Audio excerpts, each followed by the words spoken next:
ABC General Hospital spoilers reveal that the revelation that Britt had never suffered from Huntington's disease did not simply disrupt her life. It detonated it from the inside out, blowing apart every belief she had carried, every fear she had accepted, and every emotional scar she had learned to live with.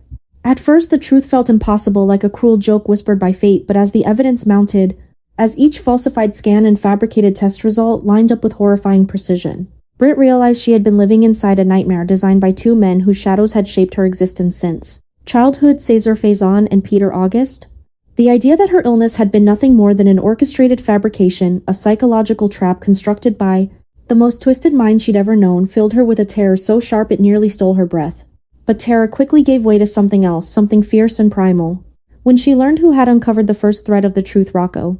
He had not meant to expose an international-level conspiracy. He had not intended to unravel years of deception carefully stitched into medical files, test results, and institutional records. He was just a curious boy, a sharp-eyed observer wandering through GH corridors during community service hours. But it was precisely that innocence, that unfiltered curiosity, that led him to the locked drawer containing Britt's falsified genetic report and the archive labeled with a name that should never have appeared in a modern file room. Faison. Rocco had recognized the name from stories whispered by adults and warnings given by Dante. Something about the document felt wrong, not because he understood the science, but because the signature on the test results belonged to a WSB operative who had died years earlier. That was the moment the conspiracy began to crack, the moment Britt's carefully controlled world started to split open. When Rocco showed her what he found, Britt's mind reeled as puzzle pieces she had never known were missing snapped violently into place. The tremors she had feared were drug-induced. The episodes she suffered were triggered by chemical manipulation. The despair she thought came from her failing body had actually been engineered by someone who wanted her broken. Faison's fingerprints were everywhere, subtle, hidden, embedded in the margins of documents and the coding of falsified lab entries. And Peter, the dutiful student of his father's legacy, had ensured the illusion continued long after Faison's death, perfecting the psychological warfare, until Britt believed wholeheartedly in a diagnosis that never existed. As the truth sank deeper, Britt felt her identity fracture beneath the weight of betrayal. Every choice she had made under the shadow of Huntington's, every apology, every sacrifice.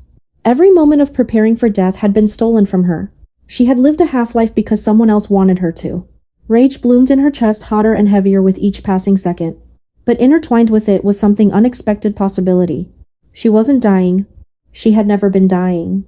And the moment that realization fully crystallized, Britt felt something awaken inside her, something sharp, focused, unstoppable.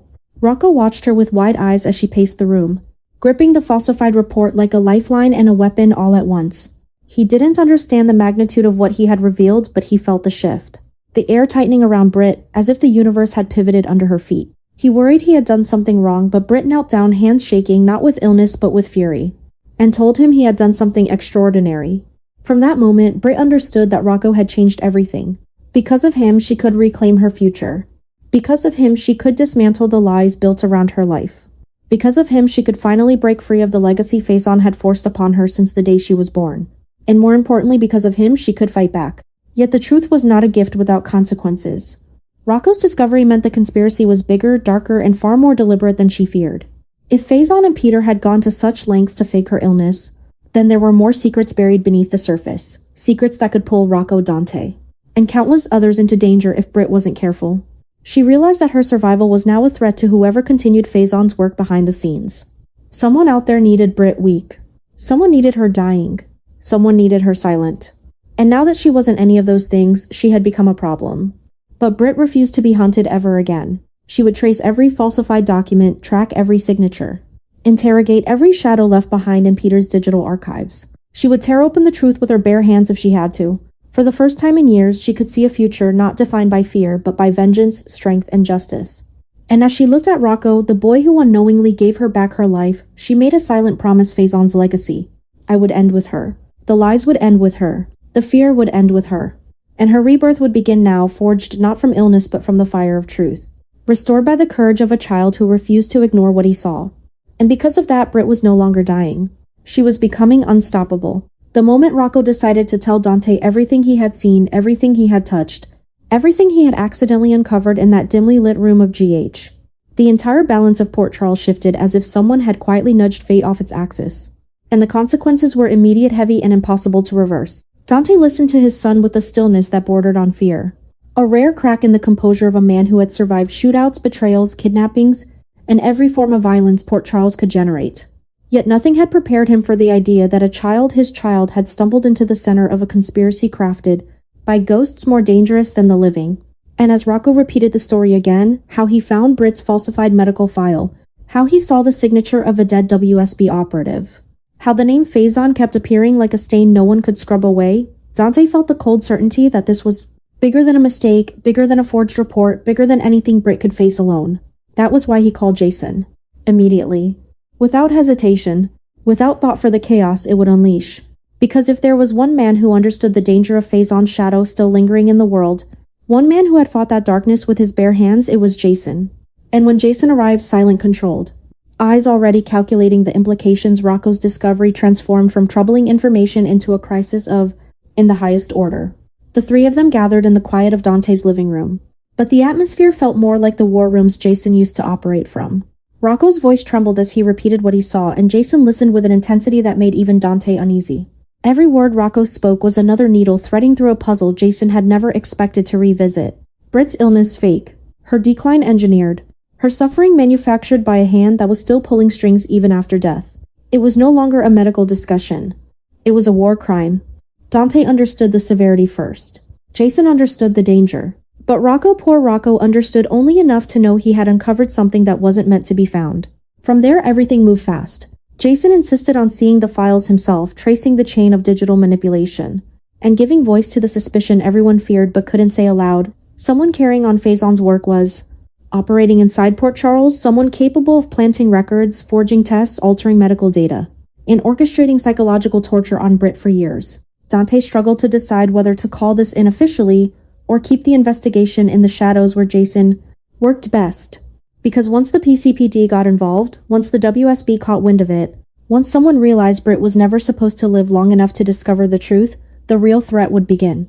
And Britt, poor Britt, was sitting in her apartment completely unaware that her fate had just been rewritten by a child, who refused to ignore what he saw.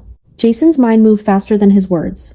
Every detail Rocco exposed, connected to pieces he remembered from years ago, Faison's obsession with control, Peter's fixation on rewriting legacies, the 5 Poppies operation, the unexplained gaps in Britt's timeline.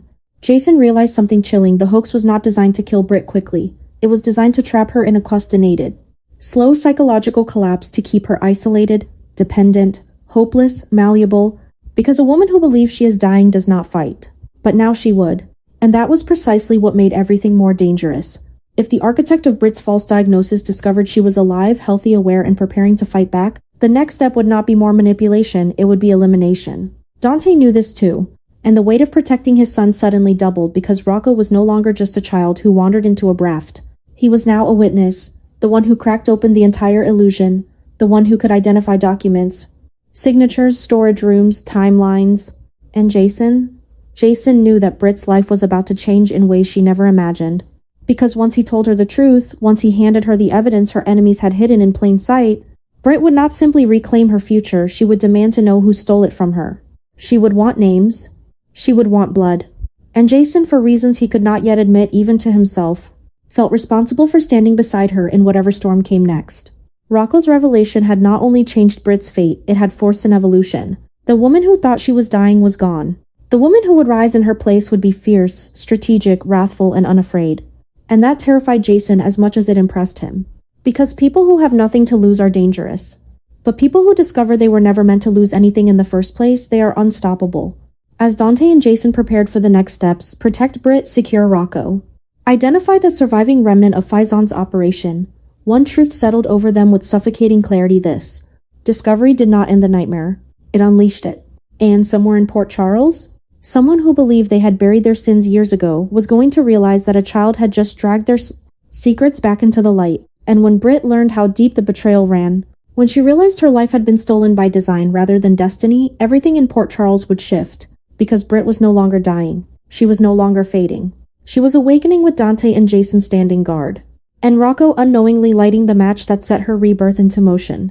Everything was about to change. Irreversibly. Explosively. And this time Britt would not be the victim, she would be the reckoning.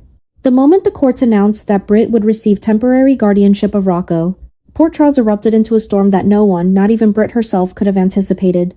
It was the kind of decision that split families, rewrote alliances, and exposed every crack hiding beneath the surface. Because this was not just a legal ruling, it was the beginning of a seismic shift that would alter the fate of combination. Everyone connected to that child. The courtroom had fallen into a suffocating silence when the judge explained the reasoning. Britt had been vindicated, medically and psychologically proven to be the victim of one of the most sophisticated, long-term manipulations the city had ever seen. She was not dying. She was not unstable. She was not a ticking genetic time bomb. She was a survivor, strong, steady, and the only person Rocco had turned to when he uncovered the truth that changed everything. That fact alone carried a weight that no lawyer could ignore. Rocco chose her. Rocco trusted her. And in the eyes of the law, a child's emotional safety was as important as any biological claim.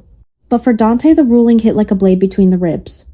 He had always believed he was protecting Rocco, giving him stability, shielding him from the darkness that had swallowed so many of Port Charles's children. Yet now the court was essentially saying he failed, that his son had walked into danger under his watch, that he had been blind to the conspiracy unfolding around Britt, that Rocco had found more comfort and safety in Britt's presence than in his own father's home. It was a humiliation wrapped in heartbreak, and Dante felt the full force of it: anger, fear, guilt, all crashing together in a single violent wave. But the person suffering even more silently was Lulu. Though she remained locked in a coma, unable to speak, unable to fight, unable to defend her place in her son's life, the legal system could not bend for a mother who could not wake. Her absence had become an argument against her. Her silence, a liability. Her condition, a tragedy that now carried consequences none of them had expected. And as Dante looked at the empty space beside him where Lulu should have been, the weight of the ruling crushed him further, as if he were losing her all over again. Meanwhile, Britt, still reeling from the revelation that her entire illness had been a manufactured nightmare, felt the world shifting beneath her feet. She had fought for her life. She had fought for truth. Now she had to fight for a child who wasn't hers, yet somehow felt tangled into the remnants of her shattered past and the fragile hope of her new future. The responsibility terrified her. The power unsettled her. The thought of becoming Rocco's guardian forced her to confront a version of herself she had never imagined: a protector, a guardian, perhaps even a mother, in ways she once believed she was never worthy of becoming. And yet, as the ruling echoed in her mind, something fierce awakened inside her. Something that had been buried under years of deception and fear. If Rocco needed her, she would not run. She would not falter. She would not become the ghost her father tried to sculpt her into. She would rise not for herself, but for him. But the backlash was immediate. Whispers tore through the town. Some residents were outraged that Faison's daughter had been entrusted with a child. Others insisted the ruling was politically driven. Anti-Brit voices resurfaced with venom, threatening protests and legal challenges. Social media lit up with accusations, conspiracy theories, and demands for the decision to be overturned. Even within the Falconeri family, the judgment cracks loyalties. Olivia was torn between compassion for Britt and fear for her grandson. Sunny, caught between Dante's agony and Jason's unwavering defense of Britt, struggled to navigate the emotional minefield. And Jason? Jason became the unexpected anchor in the chaos. The one person who believed entirely not only in the ruling but in Britt herself. Still, the most devastating shock came from Rocco. When asked privately whom he wanted as his guardian, he didn't hesitate. He said Britt. Not because he loved Dante any less. Not because he wanted to replace his mother. But because Britt believed him when no one else did. Because she treated his discovery with respect, not dismissal. Because she made him feel brave. Dante, hearing this, felt his heart fracture in a way that no bullet or betrayal had ever managed. Rocco's words didn't just hurt, they changed everything. They forced him to confront a truth he wasn't ready to accept. Rocco was growing, changing, becoming his own person, forming attachments Dante could neither predict nor control. And now, because of a conspiracy born in the shadows of Faison's legacy, Dante found himself fighting a war he could not win without risking the very relationship he was trying to protect. Britt's life was transforming rapidly, violently, a rebirth forged in betrayal, rescued by a child. And now reshaped by a court system that believed she deserved a chance. But with that opportunity came a storm of responsibility, danger, and scrutiny that could crush her if she stumbled even once. And somewhere in the middle of this collision of past sins and future battles, Dante and Lulu's family stood on the edge of a crisis, one that threatened to tear apart what little remained of their band. Foundation. This was not just a custody twist.